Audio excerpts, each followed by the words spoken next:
Now this is just a demonstration. Most people say you have to draw a straight line when you engrave, the first thing you do. And I can't draw a straight line, they always say. No, I think the curve is the thing that you need to get first. There's a curve, there's a double line there. Now if you fill that line in, if that's your cut, like this, that makes an interesting line. One monoline like that doesn't mean very much, but a teardrop like that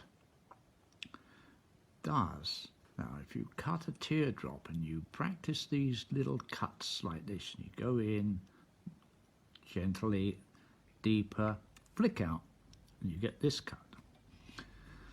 So that's what you need when you do these motions like this. It starts there, boom. It's a teardrop, it's a splash, it's a plant leaf. It does this. You could do that and cut that away later on larger things, but that's the most interesting thing you can do, because it creates a shadow if you make another leaf like so, like this. So now you have that.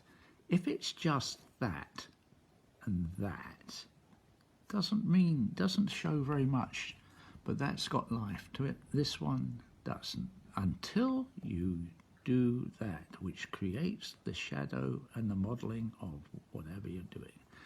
So this here, this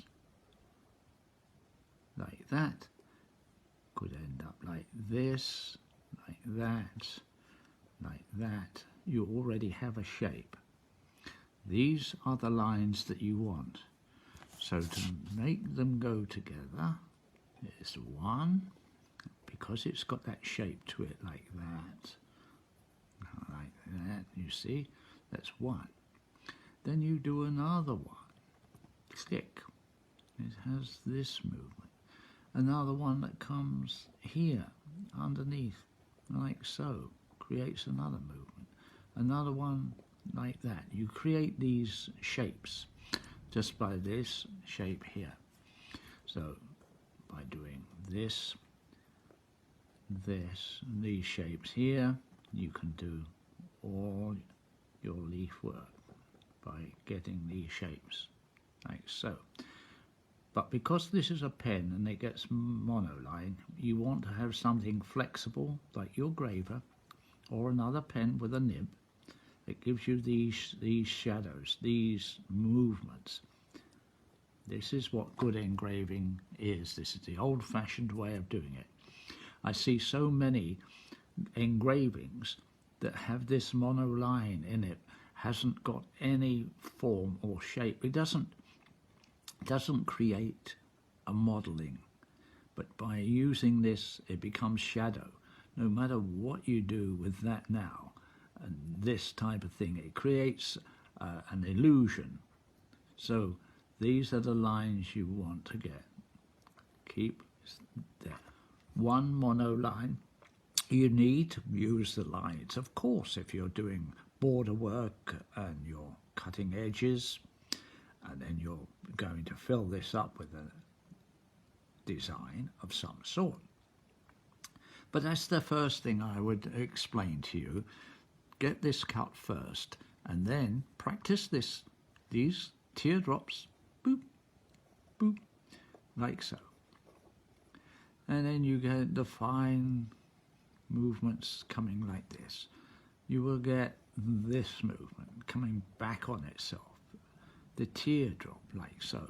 It will form these shapes like so. Okay, practice. It's all in the wrist, the pressure on the graver that will create these, and you will make different shapes.